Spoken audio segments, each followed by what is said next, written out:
Salut, c'est Quentin. On se retrouve dans un nouvel épisode de Paroles d'affranchi, le podcast dédié à la liberté. Ici, on parle de simplicité, d'autonomie et de résilience financière. Le but, c'est de vous aider à vous affranchir de ce mode de vie qui nous est imposé.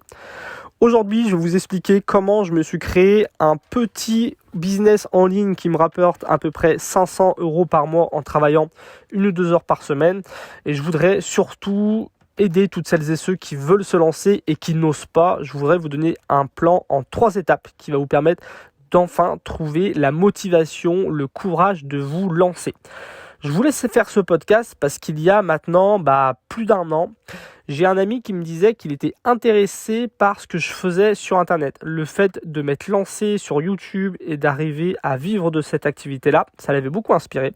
Il me disait qu'il voulait faire pareil, mais voilà, que lui, il ne pouvait pas. Et moi, je lui ai expliqué que si, en fin de compte, il pouvait. C'était une personne qui était passionnée d'activités de plein air. Et je lui ai dit qu'il aurait pu facilement se lancer sur YouTube, parler de ses activités qu'il pratiquait en plein air et qu'il pourrait monétiser ça assez facilement, qu'il pourrait mettre la publicité, il pourrait parler de matériel et mettre des liens affiliés par exemple, et puis pourquoi pas vendre quelques produits en plus. Et en fait, moi j'étais la preuve que ce que je faisais, ça marchait, j'étais la preuve que lui aussi il pouvait le faire, et pourtant il s'est jamais lancé. Et moi, il y a quelques mois maintenant, quand le Covid est arrivé, à l'époque, je vivais de mon activité en ligne, j'aidais les gens qui voulaient tout quitter et partir voyager à travers mon projet Autonomade.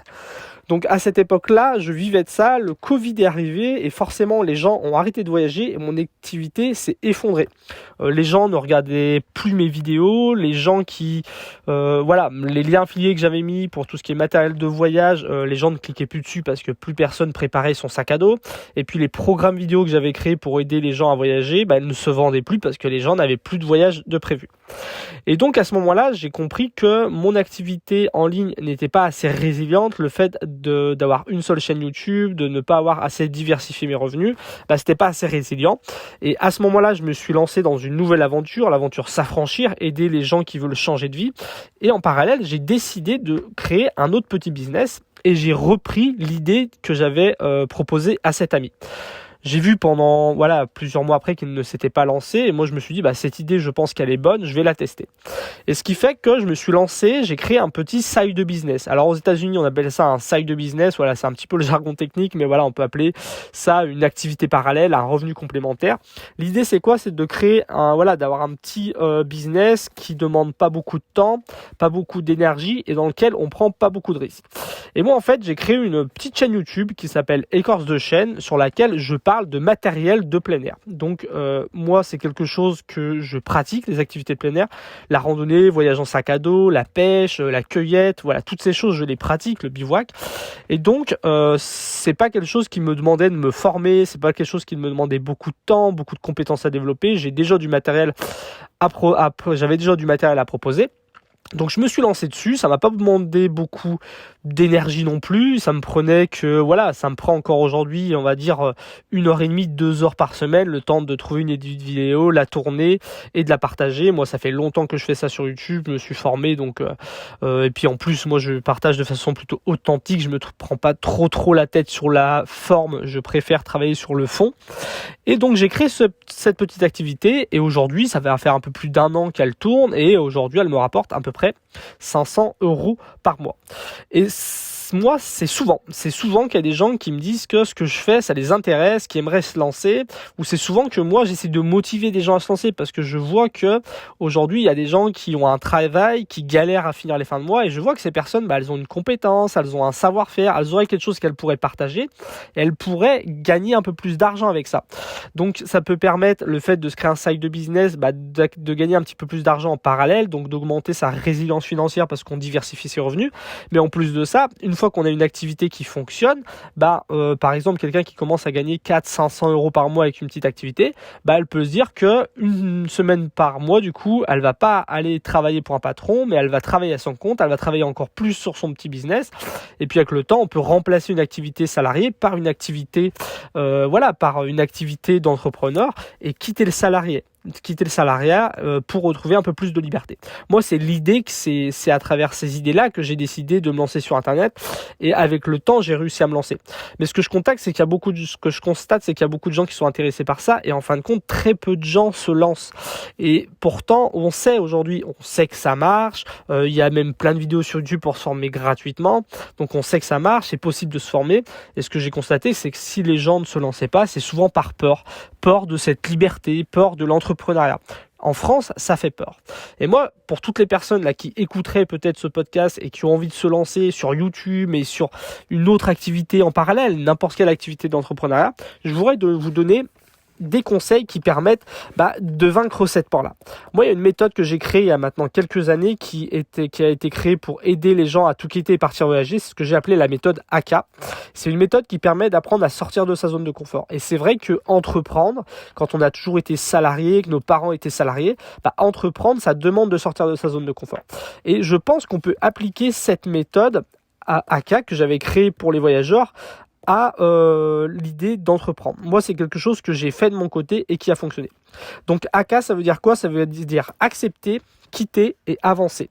Donc, la première chose à faire, c'est d'accepter qu'on a besoin de sortir de sa zone de confort.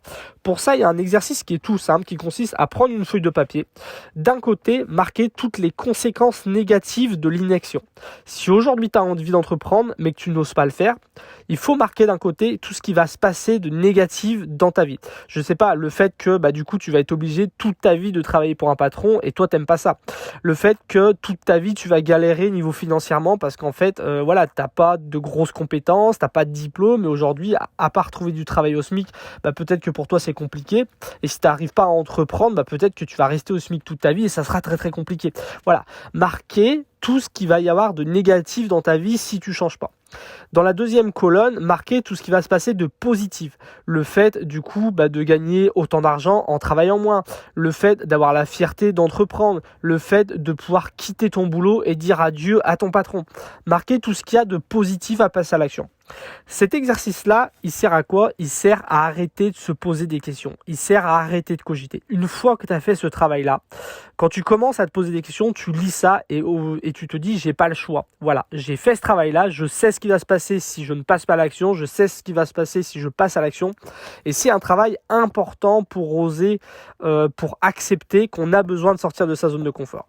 Une fois qu'on a fait ce travail-là, c'est l'étape 2, c'est quitter. Comment on fait pour quitter sa zone de confort une fois qu'on a accepté qu'on a besoin de la quitter? En fait, il y a quelque chose d'important, c'est que dans la vie, quand on veut sortir de sa zone de confort, il faut que la motivation soit au-dessus de ses peurs. Si on a plus peur qu'on est motivé, on ne bouge pas. Par contre, si notre motivation est au-dessus des peurs, on va arriver à avancer. Alors, comment on fait pour faire augmenter sa motivation? Comment on fait pour faire baisser ses peurs? C'est pas toujours facile. Il y a un exercice qui est possible de faire pour tout ce qui est entrepreneuriat. C'est de commencer dès aujourd'hui à suivre des personnes qui l'ont fait. Moi, j'ai eu des personnes comme il y a une personne qui s'appelle Antoine Blanche-Maison qui est assez connue sur Internet, une autre qui l'est un peu moins qui s'appelle Jean Rivière. Voilà, il y a eu des petites personnes comme ça, des gens qui sont pas très très connus en France non plus. C'est des personnes qui sont connues un peu dans le monde de l'entrepreneuriat sur Internet, mais sinon qui sont pas très très connues. Et c'est des personnes qui, eux, faisaient ça. C'est des personnes qui, eux, vivaient de leur chaîne YouTube en ayant une petite audience. J'ai suivi ces personnes pendant des années. Et ça m'a fait quoi? Ça m'a fait déjà baisser mes peurs parce que c'était des personnes qui n'étaient pas forcément surdiplômées, qui n'avaient rien de particulier et qui réussissaient. Donc moi, en étant quelqu'un d'assez simple, je me suis dit pourquoi pas moi?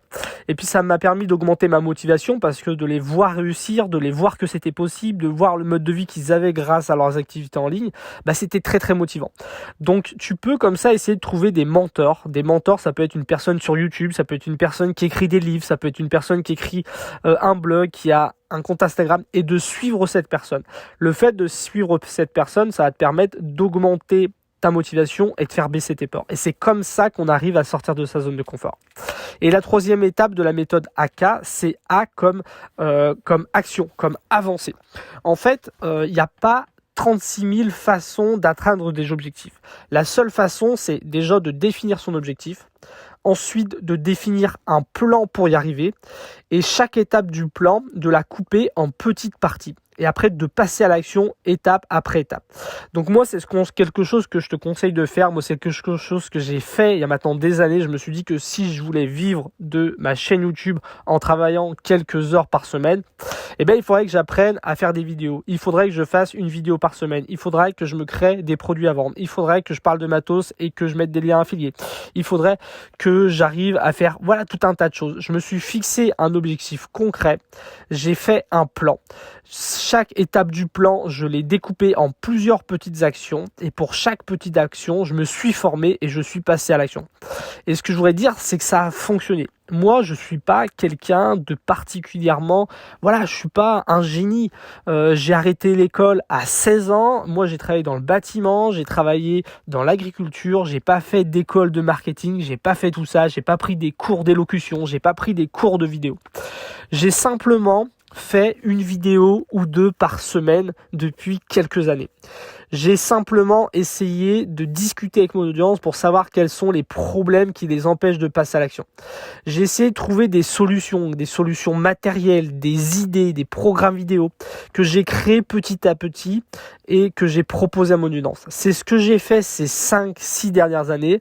Petit à petit, j'ai fait augmenter mon nombre d'abonnés, mon nombre de vues, le nombre de choses que j'avais à vendre, et petit à petit comme ça, j'ai réussi à me créer une activité en ligne qui aujourd'hui me permet de gagner environ 1500 € par mois parce que j'ai plusieurs chaînes YouTube, et aujourd'hui je peux vivre entièrement de mon activité en ligne, sachant que j'ai pas un gros besoin d'argent, et puis sachant qu'en plus j'ai plusieurs revenus complémentaires, j'ai mes activités en ligne, mais j'ai aussi d'une activité de travailleur agricole, puis j'ai d'autres petites activités comme ça, mais petit à petit sache que tu peux y arriver. Donc voilà, c'était ce que je voulais partager aujourd'hui dans ce podcast, aider toutes celles et ceux qui veulent se lancer mais peut-être qui ont peur de l'entrepreneuriat. Il n'y a pas besoin d'être un génie pour réussir, il faut seulement oser apprendre et passer à l'action. C'était Quentin, je vous dis à très bientôt pour le prochain épisode et surtout gardez le cap.